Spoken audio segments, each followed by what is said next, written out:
क्या देखना है हमें? इतिहास देखना है ना। इतिहास में चल रहे आगे बढ़ रहे हो। हम लोग ने देख लिया था क्या चीज, उत्तर मुगल काल देख लिए थे। ठीक है, आज क्या पढ़ना था हमें? देसी राज्यों का उदय। क्या देखना है? देसी राज्यों का उदय। देखा था कि उत्तर मुगल काल में कैसा था, शासक कैसा था? कमजोर था। वो कमजोर कमजोर होने के कारण धीरे धीरे मुगल काल क्या हुआ, पतन की ओर चलता गया। और उनके साथ साथ ही क्या हुआ, देसी राज्यों का उदय होने लगा। क्या होने लगा? देसी राज्यों का उदय होने लगा। तो कौन कौन से ऐसे देसी राज्य है जो मुगल काल के पतन के दौरान क्या हुआ, उदय हुआ, उसे आज एक एक करके देखेंगे। ठीक है, टॉपिक क्या रहेगा हमारा? देसी राज्यों का उदय। देसी राज्यों का उदय। ठीक, देखो जैसे जैसे मुगल काल पतन की ओर गया, देसी राज्यों का उदय हुआ। देसी राज्यों में भी दो तरह का देसी राज्य का उदय हुआ। कौन कौन सा? एक स्वायत्त राज्य और एक स्वतंत्र राज्य। ठीक है, कौन सा? एक स्वायत्त राज्य और एक स्वतंत्र राज्य। स्वायत्त राज्य अर्थात मुगलों का गुलाम हुआ करता था। क्या होता था? मुगल के गुलाम होते थे। यहां पर लिख देता हूं, पहला कैसा शासक थे, कैसा राज्य का उदय हुआ? स्वायत्त। ठीक है, कैसा? स्वायत्त राज्य। ये क्या होते थे? ये मुगलों के गुलाम होते थे। क्या होते थे? मुगलों के गुलाम होते थे। और इसी बीच स्वतंत्र राज्य के भी उदय हुआ। क्या हुआ? स्वतंत्र राज्य का उदय। स्वतंत्र राज्य अर्थात मुगलों के जो सम्राट थे उसके समकालीन जो नवाब होते थे देसी राज्य के, उन लोग क्या हुए, अपने आप को संप्रभु घोषित करते थे। क्या करते थे? संप्रभु घोषित करके एक अलग स्वतंत्र राज्य स्थापित करते थे। ठीक है, तो एक ऐसा था स्वतंत्र राज्य था और एक ऐसा था मुगलों के गुलाम था। क्या था? गुलाम था। इसकी स्थापना कैसे हुआ बोलेगा तो इसका स्थापना कैसे हुआ? सूबेदारों के साथ। किसके साथ? सूबेदारों के। सूबेदारों ने क्या किया? सूबेदारों ने इसका स्थापना किया। किसने? सूबेदारों ने। जैसे मुगल साम्राज्य बड़ा था और कोई भी क्षेत्र में शासन करने के लिए कोई सूबेदार नियुक्त कर देते थे और वो सूबेदार क्या कर लेते थे, उस क्षेत्र को एक नए राज्य के रूप में क्या कर लेता था, उसका उदय कर लेता था या उसका स्थापना कर लेता था। ठीक है, तो सूबेदारों के द्वारा निर्माण होता था। किसके द्वारा? सूबेदारों ने स्थापना किया था। क्या किया था? स्थापना। कौन कौन से राज्य आएगा इसमें? तो आपका बंगाल आ जाएगा। कौन कौन सा? बंगाल आ जाएगा। हैदराबाद आ जाएगा। कौन सा? हैदराबाद आ जाएगा। इसमें भी क्या था? सूबेदार था ना। ठीक, और कौन सा आ जाएगा? आपका अवध आ जाएगा। कौन सा? अवध आ जाएगा। कर्नाटक आ जाएगा। कौन सा? कर्नाटक। आदि राज्य थे। आदि राज्य थे किसमें? श्वेत राज्य में। ठीक है, कैसे राज्य में? श्वेत राज्य में। अगर बात करूं इसका तो इस राज्य को क्या बोलते हैं? उत्तराधिकारी राज्य भी कहा जाता है। क्या कहा जाता है? उत्तराधिकारी राज्य भी कहा जाता है। उत्तराधिकारी राज्य भी कहा जाता है, क्योंकि जो ये सूबेदार होते थे वही क्या बन गए, धीरे धीरे नवाब बनते गए, तो इसे क्या कहा जाता है? उत्तराधिकारी राज्य भी कहा जाता है। ठीक है, इसका निर्माण कैसे हुआ? ये स्वयं को क्या करने लगे? स्वयं को संप्रभु घोषित किए। क्या किए? संप्रभु घोषित किए। और ये जो है स्वयं को संप्रभु घोषित किए। और इसका निर्माण कैसे हुआ? निर्माण क्यों हुआ? अगर पूछेगा निर्माण क्यों हुआ तो आप बताना कि जो मुगलों के सामाजिक और आर्थिक नीति है। आर्थिक नीति के विरोध में। किसके? आर्थिक नीति के विरोध में या फिर प्रतिरोध में। किसमें? प्रतिरोध के कारण क्या हुआ? इन राज्यों का उदय हुआ। कौन कौन से राज्य हैं बोलेगा तो कौन कौन से? तो सबसे पहला कौन सा राज्य? मराठा, मैसूर और सिख। प्रमुख कौन कौन सा है? मराठा, मैसूर और सिख राज्य। ठीक है, और भी है लेकिन प्रमुख कौन सा है? यही तीनों है। ठीक है, प्रमुख कौन सा है? यही तीनों है। तो देसी राज्यों को उदय दो तरह से। कौन कौन से? एक स्वायत्त राज्य और एक स्वतंत्र राज्य। ठीक है, उनमें कौन कौन सा है? तो बंगाल, हैदराबाद, अवध और कर्नाटक। पूछ दिया जाएगा बंगाल कैसा राज्य है, तो स्वायत्त राज्य है या फिर स्वतंत्र राज्य था, ऐसा करके तो आपको इसको बताना है। ठीक है, बस याद रखना है चारों को। बंगाल, हैदराबाद, अवध कैसा राज्य था? स्वायत्त राज्य था, मुगलों का गुलाम था। ठीक है, और स्वतंत्र राज्य कौन कौन सा है? तो मराठा, मैसूर और सिख। मराठा, मैसूर और सिख। ठीक है, यहां तक क्लियर? ठीक, अब इसी को क्या कर लेते हैं हम लोग, मैप में देख लेते हैं। एक बार क्या कर लेते हैं, मैप में देख लेते हैं। ठीक है, चलो।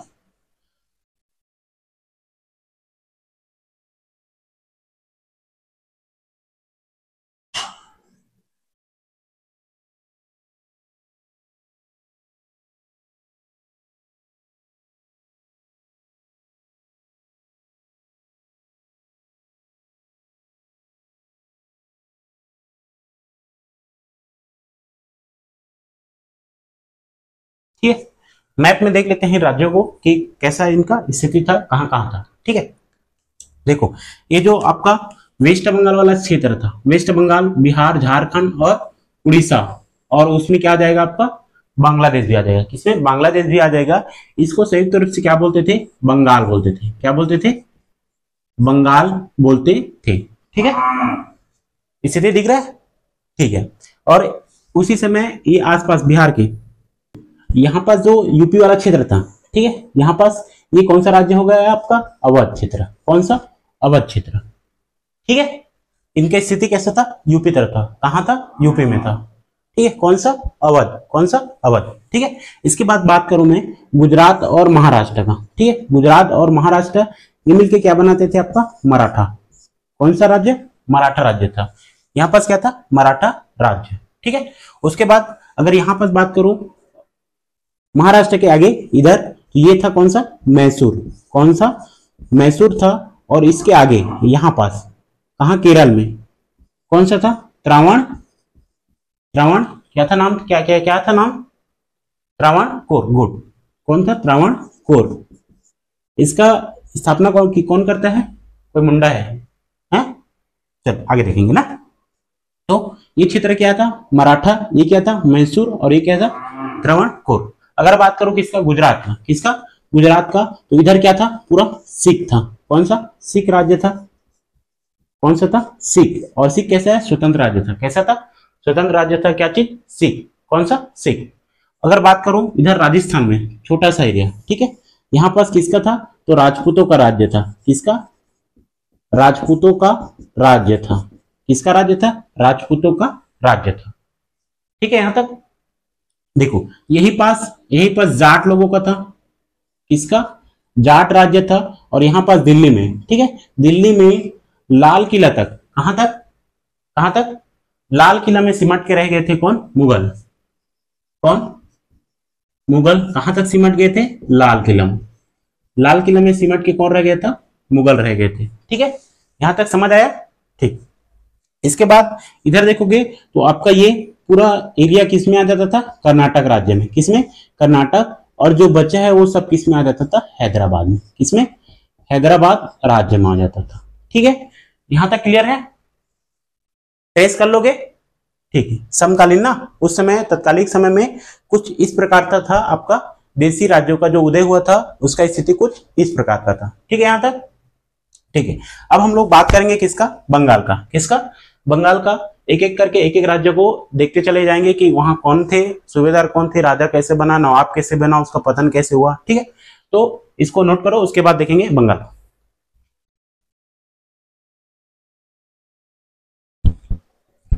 चलो आगे बात करेंगे किसका? बंगाल का। किसका? बंगाल का। ठीक है,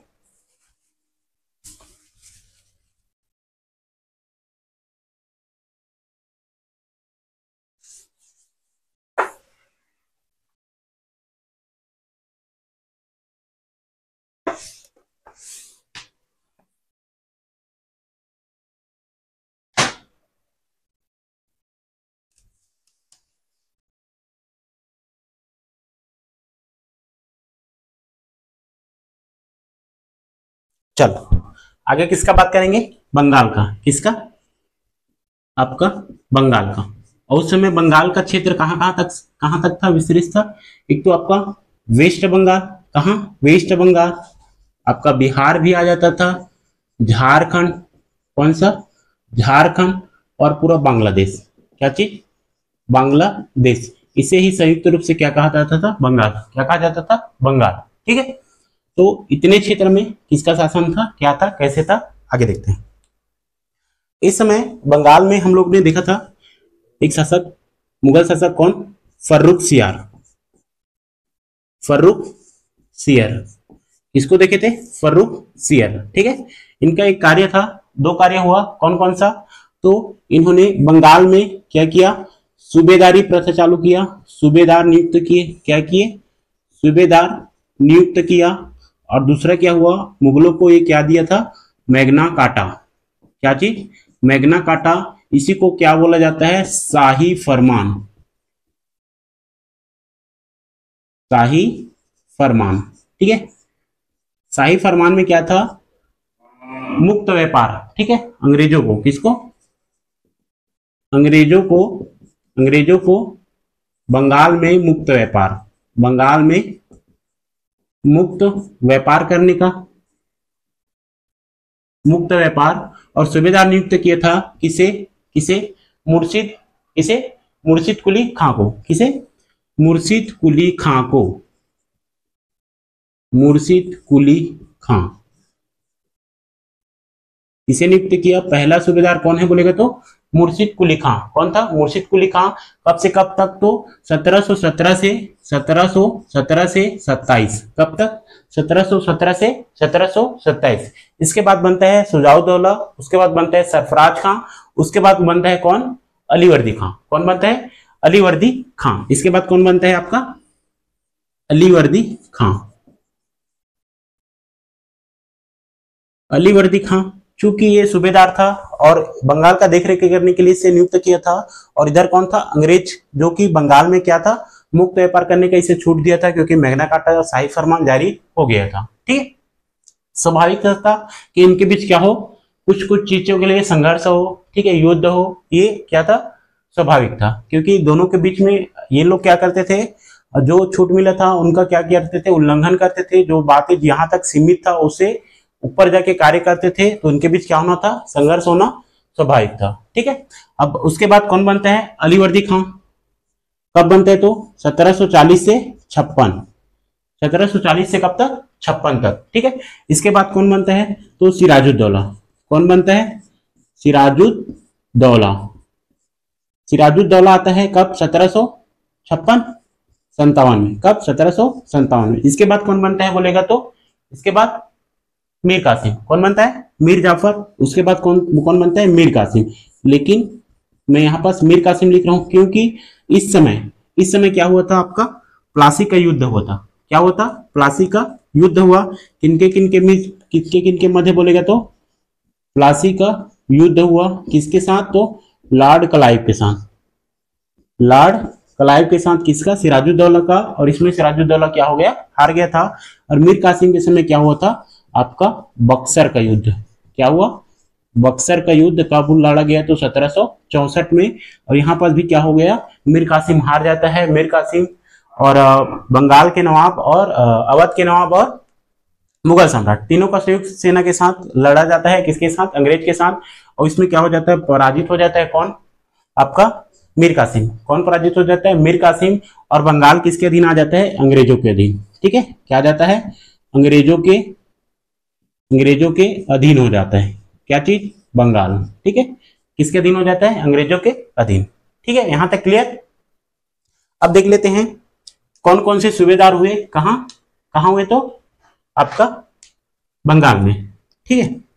उसके बाद उसे और एक एक करके बात देखेंगे। सूबेदार नियुक्त हुआ, सबसे पहले कौन हुआ, मुर्शिद कुली खां। कौन हुआ, मुर्शिद कुली खां। मुर्शिद कुली खां कब हुआ, तो डेट है 1727। इसके बाद कौन हुआ, तो शुजाउद्दौला। कौन हुआ, शुजाउद्दौला, ठीक है। और ये शुजाउद्दौला है वो क्या करता है, 1733 में। कब, 1733 में। 1733 में किसे अलीवर्दी खां को, किसे, अलीवर्दी खां को क्या कर देते हैं, उप सूबेदार नियुक्त कर देते हैं। क्या करते हैं, उप सूबेदार नियुक्त कर देते हैं, किसे, अलीवर्दी खां को। किसे, अलीवर्दी खां को। कौन, शुजाउद्दौला, ठीक है। इसके बाद बनता है कौन, इसके बाद बनता है सरफराज खां। कौन, सरफराज खां। और चूंकि ये सरफराज खां कैसा था, कमजोर था। क्या था, कमजोर था। और इनके मध्य क्या हो गया, युद्ध हो गया। किसके मध्य, अलीवर्दी इसके साथ और इसके साथ क्या हुआ, युद्ध हो गया। क्या हो गया, युद्ध हुआ। कब हुआ, तो 1740 में। कब हुआ, 1740 में। कब हुआ, 1740 में, ठीक है। याद रखना डेट कब हुआ, 1740 में। किसके मध्य, अलीवर्दी खां जो उप सूबेदार था। और सूबेदार कौन बनाया गया था, शुजाउद्दौला के बाद सरफराज खां। कौन बनाया गया था, सरफराज खां। और इसे ही कहा जाता है गिरिया का युद्ध। क्या कहा जाता है, इसके बीच जो युद्ध हुआ इसे ही क्या कहा जाता है, गिरिया का युद्ध, ठीक है। क्या कहा जाता है, गिरिया का युद्ध कहा जाता है। किसके किसके मध्य हुआ? तो अलीवर्दी खां और सरफराज खां को, और इसे क्या कर देते हैं? पराजित कर देते हैं, और खुद क्या बन जाते हैं? अलीवर्दी खां क्या बन जाता है? नया नवाब बन जाते हैं। अलीवर्दी खां क्या बन जाता है? नवाब बन जाता है। क्या बन जाता है? आपका नवाब बन जाता है, और स्वतंत्र बंगाल का क्या करते हैं? निर्माण करते हैं। स्वतंत्र बंगाल का स्थापना करते हैं। क्या करते हैं? स्वतंत्र बंगाल का स्थापना करता है। इसके बाद कौन बनता है? तो इसके बाद देखिए, अलीवर्दी खां के बाद कौन बनेगा? अलीवर्दी खां के बाद कौन बनेगा? कौन बनेगा? सिराजुद्दौला। कौन बनेगा? सिराजुद्दौला। इसके बाद कौन बनेगा? तो मीर जाफर बनता है। कौन बनता है? मीर जाफर। और मीर जाफर के बाद बनता है मीर कासिम। मीर कासिम बनता है। इसके बाद बनता है लास्ट सूबेदार। मीर कासिम के बाद इसे अबदस्त कर देता है, और फिर किसी बना देते हैं? मीर जाफर को बना देते हैं। उसके बाद बनता है मुबारक उद दौला, अंतिम नवाब। कौन?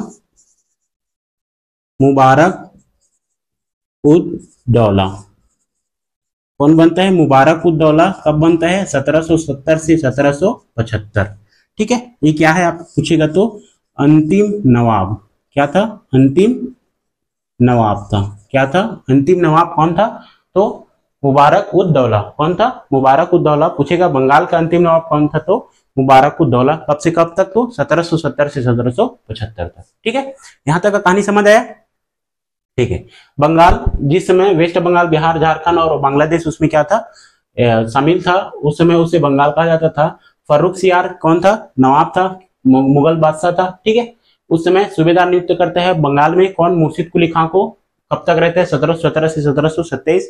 और उसी दौरान क्या होता है? मैग्ना कार्टा शाही फरमान जारी करते हैं अंग्रेजों के लिए कि अंग्रेज क्या करे? बंगाल में मुक्त व्यापार करे। क्यों किया था? क्योंकि वो फर्रुख सियार कैसा था? बीमार शासक था, बीमार था, और उसे ठीक किया था। तो उन लोगों उसने क्या किया था? क्या कर दिया था? शाही फरमान जारी कर दिया था। ये कहानी मैं बता चुका हूं इससे पहले के वीडियो में। इसके बाद कौन बनता है? अलीवर्दी खां बनते हैं 1740-56। सिराजुद्दौला बनते हैं, और 1757 में उसी के दौरान क्या होता है? प्लासी का युद्ध होता है। किसके मध्य? लॉर्ड क्लाइव के साथ। और मीर कासिम फिर बक्सर के युद्ध 1764 में, और इसमें जीतकर क्या हो जाता है? अंग्रेज बंगाल को अपने अधीन में कर लेते हैं। और कौन कौन से सूबेदार हुए? तो सूबेदार में मुर्शिद कुली खां प्रथम था, शुजाउद्दौला था। उस समय अलीवर्दी खां को उप सूबेदार नियुक्त किया। कब? तो 1733 में। सरफराज का बनता है जो कि कमजोर होता है, और ये उप सूबेदार अलीवर्दी खां सरफराज खां के मध्य युद्ध होता है। कब? 1740 में। उसी को क्या कहते हैं? गिरिया का युद्ध। क्या बोलते हैं? गिरिया का युद्ध। उसके बाद नवाब बन जाता है कौन? अलीवर्दी खां, इसे पराजित करके, और स्वतंत्र बंगाल का क्या करता है? स्थापना करता है। क्या करता है? स्वतंत्र बंगाल का स्थापना करता है। अगर पूछे जाएगा कि बंगाल का वास्तविक स्थापना कौन करेगा, तो अलीवर्दी खां। किसने? अलीवर्दी खां ने। उसके बाद सिराजुद्दौला बनता है, मीर जाफर बनता है, मीर कासिम बनता है। फिर मीर कासिम को अबदस्त करके फिर मीर जाफर को बना दिया जाता है। उसके बाद लास्ट में कौन रहता है? अगर अंतिम मुगल क्या क्या बोला जाएगा? अंतिम बंगाल का नवाब कौन था बोलेगा तो मुबारक उद दौला। कौन था? मुबारक उद दौला। टाइम क्या था बोलेगा तो 1770 से 1775। ठीक है, यहां तक चलो इसे नोट करो। उसके बाद एक एक करके एक एक सूबेदार को देखें। आगे देखेंगे किसको? सिराजुद्दौला, क्योंकि वो इंपॉर्टेंट है। उसी के साथ लॉर्ड क्लाइव का क्या हुआ था? प्लासी का युद्ध हुआ था, कालकोटरी की घटना हुई थी। ठीक है, तो हमारे लिए क्या है? सिराजुद्दौला इंपॉर्टेंट है। ठीक है, सिराजुद्दौला कौन था? सिराजुद्दौला अलीवर्दी खां के कौन थे? कौन थे जी? नाती थे। कौन थे? नाती थे। कब से कब तक? तो 1756 से 57 ईस्वी। ठीक है, 56 से 57 ईस्वी तक। कब से कब तक? 1756 से 1757 ईस्वी तक।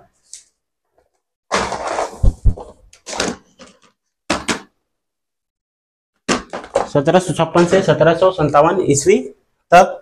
ठीक है, हुआ यह था कि अलीवर्दी खां ने अपने सिराजुद्दौला नाती को बताया था कि अंग्रेज व्यापारी जो है एक मधुमक्खी की तरह है। ठीक है, उसे अपने हिसाब से कार्य करने दो, व्यापार करने दो। जैसे व्यापार करेगा तो हमें क्या देगा? वो रस देगा। ठीक है, मंदरस देगा, उससे हमें लाभ होगा। लेकिन जैसे उस पर अगर छेड़खानी करोगे तो हम पर मधुमक्खी की तरह क्या करेगा? डंक मारेगा। क्या करेगा? डंक मारना शुरू कर देगा। तो समझाया था, लेकिन सिराजुद्दौला क्या था, वो चाहते थे कि जो भी बाहरी है वो हमारे क्षेत्र में कोई भी गैर कानूनी कार्य ना करे, ठीक है, क्या ना करे, गैर कानूनी कार्य ना करे, किलेबंदी ना करे, ऐसा करके। लेकिन अंग्रेज क्या करने लगे, कलकत्ता पर, किस पर, कलकत्ता पर क्या करने लगे थे, एक किलेबंदी करने लगे थे। तो उसी किलेबंदी के विरोध में, किसमें विरोध में क्या हो गया था, उनका युद्ध हो गया था, किसके साथ, अंग्रेजों के साथ। क्योंकि अंग्रेजों के गैर कानूनी कार्यों को कमजोर किया किसने, सिराजुद्दौला ने, जिससे अंग्रेजों के साथ क्या हुआ, उनका मतभेद हुआ, क्या हुआ, मतभेद हुआ, जिसे कलकत्ता कांड या फिर कलकत्ता कहा जाता है। उसके बाद जो कालकोठरी का घटना होता है वो प्रमुख है, ठीक है, क्या है, प्रमुख है। तो कलकत्ता में क्या हुआ, युद्ध हुआ, उसमें सिराजुद्दौला क्या हुआ, जीत जाते हैं, और उनके क्या क्या कर देते हैं, 146 व्यक्तियों को क्या कर देते हैं, बंद कर देते हैं, उसे कालकोठरी की घटना कहते हैं। चलो देखते हैं, ठीक है। अंग्रेजों को क्या किया, अंग्रेजों के गैर कानूनी कार्यों को क्या किया, गैर कानूनी कार्यों को क्या किया, ये रोका, क्या करते हैं, रोक देते हैं, कौन, सिराजुद्दौला। इसके कारण इसके बीच क्या हो जाता है, रोका, इसके कारण इसके बीच क्या हो जाता है, मतभेद हो जाता है, क्या हो जाता है, इसके बीच मतभेद हो जाता है, संघर्ष की स्थिति पैदा हो जाती है, ठीक है। क्योंकि अंग्रेज कलकत्ता में किलेबंदी करना चाहते थे, उसे क्या किया, वो निरस्त किया, नहीं करने दिया, और उनके 146 कैदियों को क्या कर लेता है, बंदी बना लेते हैं। उसी को क्या कहते हैं, कालकोठरी की घटना, क्या कहते हैं, कालकोठरी की घटना। कब हुआ बोलेगा तो, या फिर इसी कालकोठरी घटना, इसी को क्या बोलते हैं, ब्लैक होल, क्या कहते हैं, ब्लैक होल, ठीक है। कब घटित हुआ, तो कब घटित हुआ, 2 जून 1756 में। कब घटित हुआ, 2 जून 1756 में, 1756 ईस्वी में हुआ ये था कि हॉलवेल के अनुसार, हॉलवेल कौन है, हॉलवेल के एक बुक है, कौन सा, एलाइन द वंडर, कौन सा, align the wonder, align the wonder, ये क्या था, बुक था, किसका, ये बुक था किसका, किसका था, तो हॉलवेल का, किसका था, हॉलवेल का क्या था, ये बुक था। और हॉलवेल के अनुसार 20 जून 1756 में, कब, 20 जून 1756 में ब्लैक होल की घटना घटित होती है। ब्लैक होल के अनुसार कब, 20 जून 1756 ईस्वी को क्या हुआ, घटना घटित हुआ, क्या हुआ, घटना घटित हुआ, उसको क्या कहते हैं, ब्लैक होल की घटना, क्या कहते हैं, ब्लैक होल की घटना, ठीक है। वो कहता है कि कलकत्ता विजय के बाद, किसके, कलकत्ता विजय के बाद, इसके बाद, कलकत्ता विजय के बाद अंग्रेज कैदियों को नवाब के आदेश पर 18 फीट लंबी और 14 फीट चौड़ी, ठीक है, के बाद अंग्रेज कैदियों को, किसको, अंग्रेज कैदी कितना था, 140 था, ठीक है, कितना था, 140 था, उसे 18 फीट लंबा और 14 फीट चौड़ा, कितना, 14 फीट चौड़ा, एक अंधेरी कोठरी में, किसमें, एक अंधेरी कोठरी में क्या कर दिया, बंद कर दिया, कोठरी में क्या कर दिया, इसे बंद कर दिया। और क्योंकि वो गर्मी का सीजन था, जून का माह था, किसका, जून का माह था, गर्मी के कारण दूसरा दिन, कब, दूसरा दिन, जब 21 जून को देखा गया तो केवल 23 व्यक्ति क्या हुआ, या 23 कैदी ना, 23 व्यक्ति ही जीवित थे, क्या थे, जीवित थे। इसे ही क्या कहा जाता है, ब्लैक होल की घटना, या फिर ब्लैक होल कहा जाता है, या फिर इसी को कहा जाता है कालकोठरी की घटना। कब घटित हुआ, तो 2 जून 1756 ईस्वी, कब घटित हुआ, 2 जून 1756 ईस्वी, ठीक है। जब यह घटना घटित होता है तो ब्रिटिश क्या करता है, ब्रिटिश अपनी नौसेना और पैदल सेना, एक शक्तिशाली नौसेना और पैदल सेना को क्या करते हैं, कलकत्ता भेजता है, कहां भेजता है, कलकत्ता भेजता है, किसको, नौसेना और पैदल सेना, नौसेना और पैदल सेना का, ठीक है। इसके प्रमुख कौन है बोलेगा तो, कौन है इसके प्रमुख, कौन है, वाटसन, कौन था, वाटसन था। और इसके प्रमुख कौन था, क्लाइव था, कौन था, क्लाइव, कौन था, क्लाइव। पूरा बोलेगा तो लॉर्ड क्लाइव, इसका पूरा बोलेगा तो एडमिरल वाटसन। क्या था? Admiral Watson. कौन था? Admiral Watson. इसके नेतृत्व में इसके जो सेना है, ठीक है, पैदल सेना और नौसेना कहाँ किस ओर चली गई? कलकत्ता की ओर। किस ओर? कलकत्ता की ओर गई। और क्लाइव ने, ठीक है, किसने? क्लाइव ने, किसने? क्लाइव ने 2 फरवरी को, कब? 2 फरवरी की 2 जनवरी, 2 जनवरी को, कब? 2 जनवरी, क्योंकि जनवरी आ गया, जून में घटित हुआ था, तो क्या हो जाएगा आपका? 1756 था ना, 57 हो जाएगा। क्या हो जाएगा? 1757 को पुनः पुनः क्या कर लिया? कलकत्ता, कलकत्ता पर क्या कर लिया? अधिकार कर लिया। क्या कर लिया? अधिकार कर लिया। किसने? लॉर्ड क्लाइव ने 2 जून को पुनः कलकत्ता पर क्या कर लिया? अधिकार कर लिया। क्या कर लिया? अधिकार कर लिया। और इसके बाद क्या होता है? परिणाम क्या निकलता है? अलीगढ़ की संधि होता है। ठीक है, क्या होता है? अलीगढ़ की संधि। कलकत्ता के नाम को ही बदल दिया था, कौन सा? अलीगढ़। ठीक है, तो क्या होता है? अलीगढ़ की संधि होता है। क्या होता है? अलीगढ़ की संधि होता है। और इस संधि में क्या क्या होता है पूछेगा अगर, अलीगढ़ की संधि, ठीक है, क्या क्या होता है? तो मुगल बादशाह द्वारा जो भी अंग्रेजों को सुविधाएं प्रदान किया था वो सबको स्वीकार किया किसने? सिराजुद्दौला ने। किसने? सिराजुद्दौला ने। उसके बाद क्या हुआ? 13 लाख रुपया, ठीक है, सुविधाएं स्वीकार किया, सुविधाएं स्वीकार किया। किसने किया? सिराजुद्दौला ने। किसने? सिराजुद्दौला ने। कौन से सुविधा बोलेगा? तो जो मुगल बादशाह द्वारा अंग्रेजों को जो सुविधाएं प्रदान किए गए थे उसे क्या किया? ये स्वीकार किया कि हाँ, उनके सुविधाओं पर अब मैं हस्तक्षेप नहीं करूंगा। और क्षतिपूर्ति के रूप में क्या किया? 13 लाख रुपया। क्या किया? 13 लाख रुपया क्या किया? क्षतिपूर्ति दिया। क्या किया? 13 लाख रुपया जुर्माना के रूप में या फिर क्षतिपूर्ति के रूप में क्या किया? उनसे लिया गया। ठीक है, चूंकि किलेबंदी के कारण ही ये हुआ था, तो कलकत्ता पर किलेबंदी की आज्ञा मिल गया।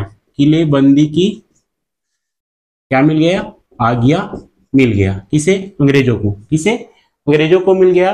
और अंग्रेज अपना सिक्का ढालने का अधिकार भी प्राप्त कर लेता है। क्या कर लेता है? खुद का सिक्का, खुद का सिक्का ढालने का अधिकार मिल जाता है। किसको? तो अंग्रेजों को। किसको मिल जाता है? अंग्रेजों को मिल जाता है क्या चीज? खुद का सिक्का जारी करने का या फिर ढालने का परमिशन मिल जाता है, अधिकार मिल जाता है। ठीक है, यहां तक क्लियर है?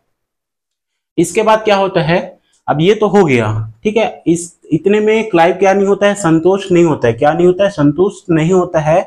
और वह क्या कर लेता है? कब?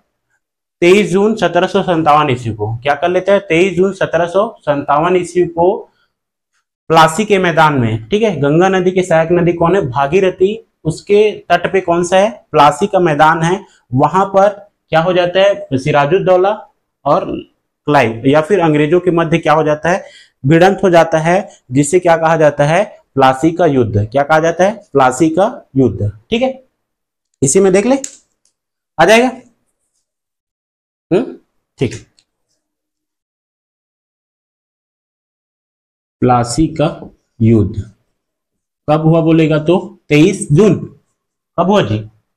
बार बार बता दिया हूं, बार बार। कब हुआ? 23 जून को। 23 जून 1757 ईस्वी को। कब हुआ? 23 जून 1757 ईस्वी। किसके किसके मध्य हुआ? तो किसके किसके मध्य हुआ? सिराजुद्दौला और लॉर्ड क्लाइव। किसके किसके मध्य? Sirajuddaulah versus Lord Clive. Lord Clive के मध्य क्या होता है? ये युद्ध होता है। ठीक है, कहां होता है बोलेगा तो गंगा नदी के सहायक नदी भागीरथी नदी के तट पर प्लासी के मैदान पे। ठीक है, कहां? प्लासी के मैदान पे। गंगा की सहायक भागीरथी नदी के तट पर प्लासी के मैदान में, प्लासी के मैदान में क्या हो जाता है? दोनों की सेनाएं आमने सामने क्या हो जाता है? टकरा जाता है और भीषण युद्ध होता है। क्या होता है? भीषण युद्ध होता है। और परिणाम क्या निकलता है? परिणाम क्या निकलता है? अंग्रेज क्या है? अंग्रेज विजय हो जाता है। क्या हो जाता है? अंग्रेज जीत जाता है। क्या हो जाता है? अंग्रेज जीत जाता है। क्यों जीत जाता है, उसका कारण यह था कि जो सिराजुद्दौला के, किसके, सिराजुद्दौला के जो प्रधान सेनापति, या फिर बोला जाए कि नवाब की जो प्रधान सेनापति था कौन, मीर जाफर, कौन, मीर जाफर, और राय दुर्लभ, कलकत्ता के राय दुर्लभ जो दीवान थे वो, उनके नेतृत्व में एक सेना की बहुत बड़ी टुकड़ी या फिर बहुत बड़ा भाग क्या हो जाता है, युद्ध में शामिल नहीं होता, और वहां के जो सेठ है, जगत सेठ, ठीक है, वो भी क्या कर लेता है, नवाब को धोखा दे देता है, अंग्रेजों के साथ जा मिलता है, जिसके कारण क्या हो जाता है, नवाब हार जाता है, और यह प्लासी की युद्ध के कारण है। क्या किया, मीर जाफर, राय दुर्लभ जो कि दीवान थे, और जगत सेठ, ये तीनों क्या कर लेता है, उनके साथ मिल जाता है, जिसके कारण नवाब क्या हो जाता है, पराजित हो जाता है। लेकिन ये दोनों मिल जाने के बाद भी जो मीर मदन है और मोहनलाल के नेतृत्व में युद्ध हुआ, लेकिन अंततः उसे भी क्या हुआ, मार दिया गया या फिर मारे गए, और जो नवाब को, सिराजुद्दौला को मार देता है मीर जाफर के पुत्र, कौन, मीर जाफर के पुत्र कौन, हाँ, मीरन, कौन, मीरन, ठीक है। नवाब की हत्या कौन करता है, नवाब की हत्या कौन करता है बोलेगा तो मीर जाफर के पुत्र, मीर जाफर के पुत्र कौन था, मीरन, कौन है, मीरन, क्या कर देता है, हत्या कर देता है, किसका, नवाब का, किसका किसका हत्या कर देता है, नवाब का। पूरा कहानी एक बार और देख लेते हैं। सिराजुद्दौला बनता है 1756 से 1757 ईस्वी के मध्य, क्या बनता है, नवाब बनता है, और वह अंग्रेजों के गैर कानूनी कार्यों को रोक देता है, जिसके कारण उसके बीच क्या होता है, मतभेद होता है, क्योंकि अंग्रेज कलकत्ता पे किलेबंदी करना चाहते थे, उसे रोकता है, और उसके 146 व्यक्तियों को या फिर कैदियों को क्या कर लेता है, बंदी बना लेता है, और कितने फीट, इसे याद रखना, 18 फीट लंबा और 14 फीट चौड़ा एक अंधेरी कोठरी में, कब, कौन सा डेट अगर बोलेगा तो कौन से डेट को बंद करता है, 21 जून को, सॉरी 20 जून को क्या कर देता है, वो बंद कर देता है, इतना बड़ा छोटा सा कोठरी में। और दूसरे दिन जब देखता है कब, 21 जून को, तो क्या हो जाता है, 23 व्यक्ति वहां जीवित बचता है, जिसके कारण गुस्से में, ठीक है, अंग्रेज क्या कर देते हैं, अपनी नौसेना और पैदल सेना, जिसके प्रमुख कौन है, तो एडमिरल वाटसन, ठीक है, और ये पैदल सेना का कौन है, प्रमुख क्लाइव, ये दोनों को कलकत्ता की ओर भेज देता है, और 20 जनवरी 1757 को पुनः कलकत्ता पर लॉर्ड क्लाइव जो है अधिकार कर लेता है, ठीक है। उसके बाद क्या होता है, अलीगढ़ की संधि होता है, क्या होता है, अलीगढ़ की संधि होता है, जो कि मुगल बादशाह जो सुविधाएं दिया था अंग्रेजों को, उसे क्या कर लिया था, वो नवाब क्या था, छीन लिया था, तो उन सभी सुविधाओं को क्या किया, देने का स्वीकार किया, कौन, सिराजुद्दौला। युद्ध में क्षतिपूर्ति के रूप में 13 लाख रुपया दिया, कलकत्ता पर किलेबंदी की आज्ञा मिल गया, और खुद को, मतलब अंग्रेजों को सिक्का ढालने का क्या मिल गया, अधिकार या फिर परमिशन मिल गया। लेकिन क्लाइव जो है और सिराजुद्दौला भी क्या था, गुस्से में था, उससे भी अपना क्या लेना था, बदला लेना था, और क्लाइव भी इतने में संतुष्ट नहीं होते हैं, तो क्या करते हैं, क्लाइव, लॉर्ड क्लाइव जो है, ठीक है, नवाब पर, लॉर्ड क्लाइव जो है नवाब पर अलीनगर की संधि भंग करने के आरोप में, ठीक है, किसके कारण, अलीनगर की जो संधि होता उसे भंग करने के आरोप लगाता है, और 23 जून 1757 को गंगा नदी की सहायक नदी भागीरथी नदी के तट पर प्लासी के मैदान में क्या हो जाता है, दोनों सेना जो है आमने सामने हो जाता है, और जिसमें कौन पराजित हो जाता है, नवाब अर्थात सिराजुद्दौला पराजित हो जाता है। कारण क्या था, विजय के कारण या फिर हार के कारण क्या था, या फिर अंग्रेजों के विजय के कारण क्या था, कि जो नवाब के प्रमुख सेनापति था कौन, मीर जाफर, और उनके दीवान थे कौन, राय दुर्लभ, ठीक है, और एक सेठ है कलकत्ता का कौन, जगत सेठ, क्या कहा जाता है उसे, जगत सेठ, वो अंग्रेजों के साथ जा मिला, और नवाब के एक सेना की बड़ी टुकड़ी युद्ध में हिस्सा नहीं लिया या भाग नहीं लिया, जिसके कारण जो है नवाब की सेना क्या हो गया, पराजित हो गया। हालांकि नवाब की सेना की ओर से मीर मदन और मोहनलाल ने क्या किया, उसका नेतृत्व किया, प्रयास किया, लेकिन अंततः वो भी क्या हो गए, मारे गए। उसके बाद क्या हुआ, नवाब की हत्या कौन कर देता है, मीर जाफर के पुत्र मीरन, कौन कर देता है, मीर जाफर के पुत्र मीरन उनकी हत्या कर देता है। ये था पूरा प्लासी युद्ध की कहानी। क्या था, प्लासी युद्ध की कहानी और सिराजुद्दौला के बारे में। मुझे नहीं लगता कि इससे और ज्यादा सिराजुद्दौला के बारे में पूछा जाएगा। ठीक है, चल इतने को नोट करो, फिर देखते हैं आगे।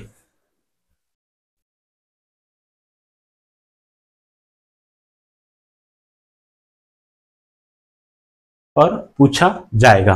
ठीक है, आज के लिए बस इतना ही। कल देखेंगे हम लोग किसके बारे में, मीर जाफर, मीर कासिम, ठीक है। और मीर कासिम के दौरान क्या होता है, बक्सर का युद्ध होता है कब, 1764 में। ठीक है, किसके किसके मध्य होता है, तो मीर कासिम जो अपदस्त नवाब था, कहाँ का, बंगाल का, अवध के नवाब शुजाउद्दौला, और कौन रहता है, शाह आलम। कौन कौन था शाह आलम, मुगल बादशाह। ठीक है, इन तीनों के संयुक्त सेना और अंग्रेजों की सेना के मध्य क्या होता है, बक्सर का युद्ध होता है, बक्सर के मैदान में। तो उसे हम देखेंगे कल।